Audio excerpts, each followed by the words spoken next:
कैसे हो दोस्तों? आई होप आप सभी अच्छे होंगे। आज हम देखेंगे कि किस पॉलिटिकल पार्टी ने ज़्यादा स्कैम किए, बीजेपी या कांग्रेस।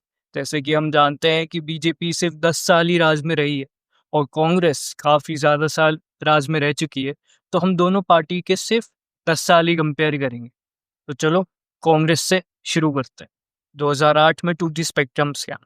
उस समय के टेलीकॉम मिनिस्टर ने मोबाइल नेटवर्क के लाइसेंस बिना वो ऑप्शन करे अपने फेवर्ड प्राइवेट कंपनीज को बेच दिए और बदले में घूस खा ली। अगर यही सेम लाइसेंस फेयर ऑप्शन करके बेचे जाते तो गवर्नमेंट का बहुत फायदा होता। पर इस स्कैम से गवर्नमेंट को 1.76 लाख करोड़ का नुकसान हुआ। Coalgate scam 2004 to 2009। Coal mines जो इलेक्ट्रिसिटी और इंडस्ट्रीज के लिए होती हैं, उन्हें सस्ते में बिना फेयर ऑप्शन करे कुछ अपनी फेवर्ड प्राइवेट कंपनीज को बेच दिया और बदले में घूस खा ली। इससे भी भारत को करीबन 1.86 लाख करोड़ का नुकसान हुआ। आदर्श हाउसिंग स्कैम 2010।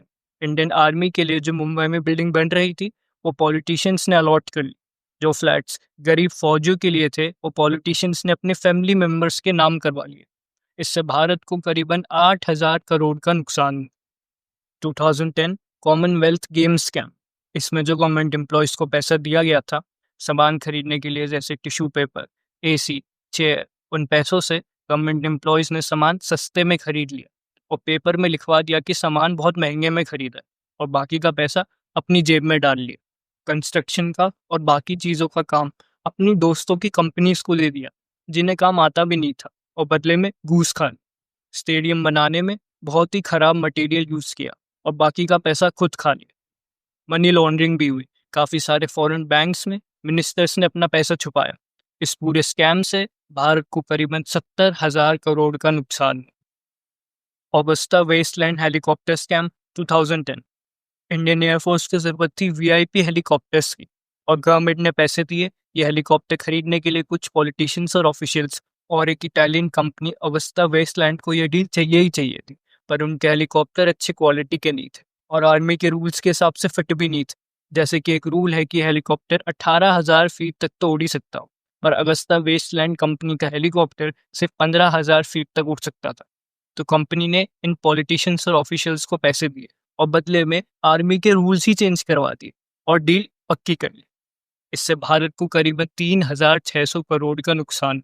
तो कांग्रेस से भारत का नुकसान करीबन 4.5 लाख करोड़ का हुआ है। चलो अब बीजेपी के पीछे पड़ते हैं, लेकिन बीजेपी के अभी ज़्यादातर स्कैम्स प्रूव ही नहीं हुए हैं क्योंकि अभी उन्हीं की सरकार है। तो मान लेते हैं कि सारे स्कैम्स प्रूव हो चुके हैं। तो अब शुरू करते हैं। कीजिएगा, ये ठीक नहीं हो रहा सर, आप गलत कर रहे हैं सर। नहीं, मैं गलत नहीं कर रहा हूँ, ये मत करो आप। देखिए, मैं खुल के बोल रहा हूँ सर, सॉरी क्षमा चाह, लेकिन आप गलत कर रहे हैं सर। सर ये नहीं होने दूंगा मैं। क्या होने नहीं दोगे मतलब क्या? राफेल डील स्कैम 2016 से 2019।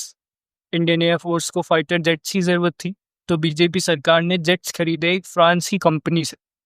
सरकार पर आरोप लगा कि जेट्स असलियत में काफ़ी ज़्यादा सस्ते थे, पर बीजेपी सरकार में ऑन पेपर तो ये महंगे में खरीद लिए और बाकी पैसे अपनी जेब में डाल लिए। इस स्कैम से भारत का करीबन 20,000 करोड़ का नुकसान हुआ। PM cares fund scam 2020। Covid के दौरान एक नया फंड्स बनाया गया, पीएम केयर्स, जिसमें इमरजेंसी के दौरान कोई भी मदद करने के लिए पैसे डोनेट कर सकता था, चाहे वो एक आम आदमी हो, कंपनी हो या एक सेलिब्रिटी। प्रॉब्लम बस ये थी कि राइट टू इन्फॉर्मेशन के अंडर नहीं आता था। लोगों को कभी पता नहीं चलता था कि उनका पैसा लगा कहाँ। और जब पहले से ही prime minister's national relief fund था, तो पीएम केयर्स की जरूरत क्यों पड़ी? पीएम केयर्स का पूरा कंट्रोल प्रधानमंत्री पे था और कभी पता ही नहीं चलता था पैसा आखिर गया तो गया कहाँ। अगर ये स्कैम है तो भारत का इससे करीबन 3,000 करोड़ का नुकसान। अडानी मोदी स्कैम 2023। कांग्रेस ने इल्जाम लगाया कि प्रधानमंत्री मोदी ने अडानी ग्रुप्स को पोर्ट्स, एयरपोर्ट्स, इंफ्रास्ट्रक्चर में इलीगली हेल्प करी और बदले में घूस खाई। हिंडनबर्ग रिपोर्ट ने भी अडानी पर फाइनेंशियल फ्रॉड का इल्जाम लगाया। अगर ये स्कैम है तो इससे भारत का करीबन 2 लाख करोड़ का नुकसान। बीजेपी इलेक्टोरल बॉन्ड स्कैम 2018 से 2024। कई कंपनीज ने बीजेपी को डोनेशन दिया इलेक्टोरल बॉन्ड के थ्रू और बदले में सरकारी काम जीत लिया, जैसे कंस्ट्रक्शन और माइनिंग का। हैदराबाद की एक इंफ्रास्ट्रक्चर कंपनी ने बीजेपी को 300 करोड़ का डोनेशन दिया और बदले में उन्हें एक बड़ा सरकारी प्रोजेक्ट मिल, ये बहुत सारे एग्जाम्पल्स में से सिर्फ एक ही एग्जाम्पल है। खैर, इससे भारत का करीबन 6,000 करोड़ का नुकसान। तो बीजेपी के स्कैम से भारत का करीबन 2.3 लाख करोड़ का नुकसान हुआ। तो अब वीडियो का टाइटल आता है, किसने ज्यादा स्कैम किए, बीजेपी या कांग्रेस? और जीतती है कांग्रेस पूरे 2.2 लाख करोड़ से। आप इस सिंपल से ग्राफ से देख सकते हैं कि कांग्रेस ने किया 4.5 लाख करोड़ का स्कैम और बीजेपी ने किया 2.3 लाख करोड़ का स्कैम, और कांग्रेस आखिरकार जीत ही गई। ऐसी और कंपैरिजन वीडियोस इस चैनल पे आती रहेंगी। अगर ये वीडियो अच्छी लगी हो तो लाइक कर देना, सब्सक्राइब कर देना, शेयर कर देना। मिलते हैं नेक्स्ट वीडियो में सच के आईने के साथ। बाय।